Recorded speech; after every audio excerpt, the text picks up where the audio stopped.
Hello everyone, I am Ma'am Kath and welcome to my YouTube channel. Tuturuan ko kayo ngayon kung paano sagutan ang intersection of sets. Ang intersection of sets ay isa sa mga operations ng sets. Katulad ng numbers, ang sets ay may operation din. So pag-aralan natin ang intersection. Pag sinabing intersection, ang symbol na ginagamit natin ay parang kabaliktaran ng U.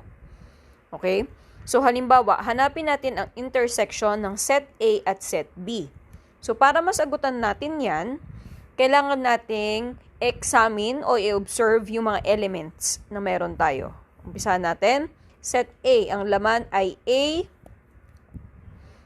B, at C.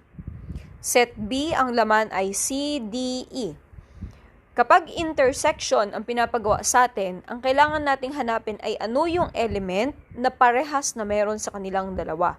So, ang set A, ang intersection ng set A at set B ay, o yung element na parehas na meron sa kanilang dalawa ay, letter C. So, ang element na common sa set A at sa set B ay letter C. So, ito na yung intersection ng set A and B. Another example, let us look for the intersection of set F and G. So, examine ulit natin. Observe natin yung laman ng set F. Laman ng set F, 10, 20, 30. Ang laman ng set G ay 20, 40, 60. Ano ang magkaparehas sa kanilang dalawa? Okay, correct answer is 20. 20 lang. So, ibig sabihin, ang intersection ng set F at G ay ang element na 20 lamang. Next example. Let us look for the intersection of set H and I. Okay, ang set H ay may A, E, I, O, U. Ang set I ay may P, A, C, E.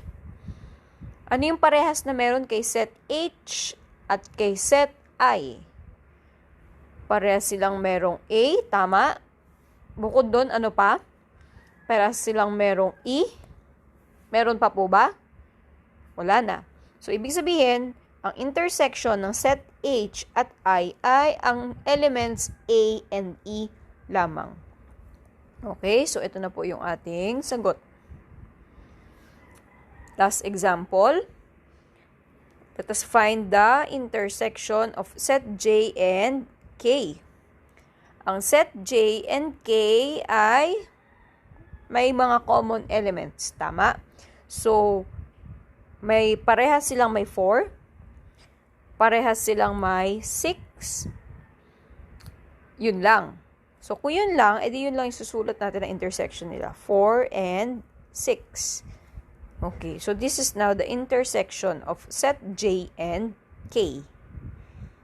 Okay? Let's have, mag-add ako ng isa pang example. Halimbawa, set A, ang laman niya ay 10, 20. At ang set B may lamang 0 and 1. Kung ang hahanapin natin ang intersection ng dalawang set na ito, meron bang parehas sa kanilang dalawa? Wala, tama? So, kung wala rin tayong ilalagay na elements sa loob ng ating set. So, ang sagot natin ay isang empty set. Walang parehas na element na meron sa set A and set B. And this is accepted, no? So, ito yung tamang sagot natin. So, the intersection of set A and set B is an empty set. Or, pwede rin itong symbol po na to. Yun lang po. Thank you for watching. Please subscribe to my YouTube channel, Project Cat. Thank you po.